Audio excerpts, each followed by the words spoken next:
تو آئی M F کا ایک مشن پاکستان آ چکا ہے. 14 فروری تک رپورٹڈلی یہ مشن پاکستان میں رہے گا. اور یہ جو ماضی میں ڈیلیگیشن آتے رہے آئی ایم ایف کے، جو فائنانس منسٹری سے مذاکرات کرتے تھے، وزیر اعظم سے بات چیت کرتے تھے اور دیکھتے تھے کہ کیا انکم ہے، کیا خرچہ ہے، کہاں پہ ٹیکس بڑھانا ہے، کس آئٹم کی قیمت کم کرنی ہے، کس کی بڑھانی. کم تو خیر وہ کرتے ہی نہیں تھے، سب کی بڑھاتے ہی تھے. تو وہ فائنانس منسٹری سے ان کے سارے معاملات ہوتے تھے. لیکن یہ جو مشن ہے یہ آیا اس لیے کہ یہ دیکھنا چاہتا ہے کہ گورننس کیسی ہے، انصاف کے حصول میں پاکستانیوں کو کتنی کامیابی ہے، کتنی مشکلات ہیں، کیا پاکستانی عدالتیں انصاف دے رہی ہیں، ججز کی اپوائنٹمنٹ کا طریقہ کار کیا ہے، اور جو عدالتوں کے اندر جو کچھ ہوتا ہے وہ کیا کیا صورتحال ہے، اور ہیومن رائٹس کی کیا صورتحال ہے.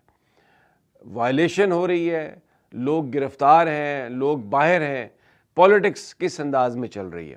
آپ کو یاد ہوگا رچرڈ گرینل نے، جس کا نون لیگیوں نے بڑا مذاق اڑایا اور یہ بھی کہا جی کہ اس کے ٹویٹ ہم نے بند کر دیے ہیں، جو پریزیڈنٹ ٹرمپ کا ایک ایڈوائزر ہے، اس نے ایک ٹویٹ کیا تھا جس میں اس نے یہ کہا تھا کہ آئی ایم ایف اس بات کا جائزہ لے کہ کیا جو امداد مل رہی ہے پاکستان کو وہ صحیح استعمال ہو رہی ہے، کیا وہاں پر ہیومن رائٹس کے حوالے سے معاملات ٹھیک ہیں، اور یہ جو یو ایس ٹیکس پیئرز منی ہے کہیں وہ ضائع تو نہیں ہو رہی. یہ انہوں نے رچرڈ گرینل نے ایک ٹویٹ کیا تھا. اس سے پہلے آئی ایم ایف کے ساتھ جو بھی معاہدے ہوئے اس میں ایسا کوئی مشن نہیں آیا تھا. تو اب یہ آئے ہیں، یہ سپریم کورٹ آف پاکستان میں بھی جائیں گے، جوڈیشل کمیشن سے بھی ملیں گے، ججز سے بھی ملیں گے، ہائی کورٹ میں بھی ملیں گے، اور پھر اس کے بعد ہو سکتا ہے کچھ جیلوں کا بھی، یہ جو قیدیوں کی صورتحال ہے اس کے بارے میں بھی جانیں، جو لوگوں کے مقدمات ہیں، جو لوگوں کے ساتھ خاص طور پر جن لوگوں کو اغوا کر لیا جاتا ہے، مسنگ ہو جاتے ہیں، مارا پیٹا جاتا ہے.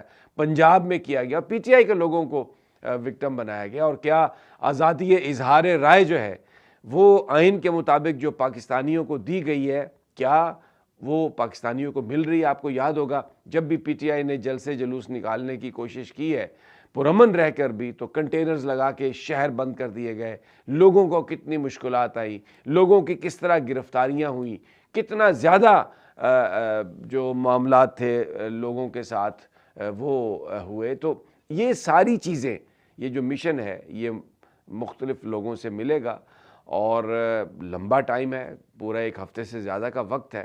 تو وہ ساری اپنی رپورٹ مرتب کرے گا اور وہ I M F head quarter میں ان کو دے گا. اس کے بعد جو پیسے ڈسبرس کرنے والے جو لوگ ہیں وہ آئیں گے، ان کی ٹیم آئے گی اور وہ بات چیت کرے گی.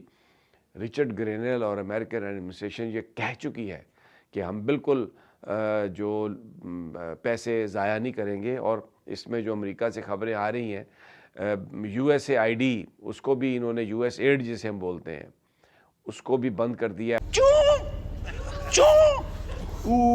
پھر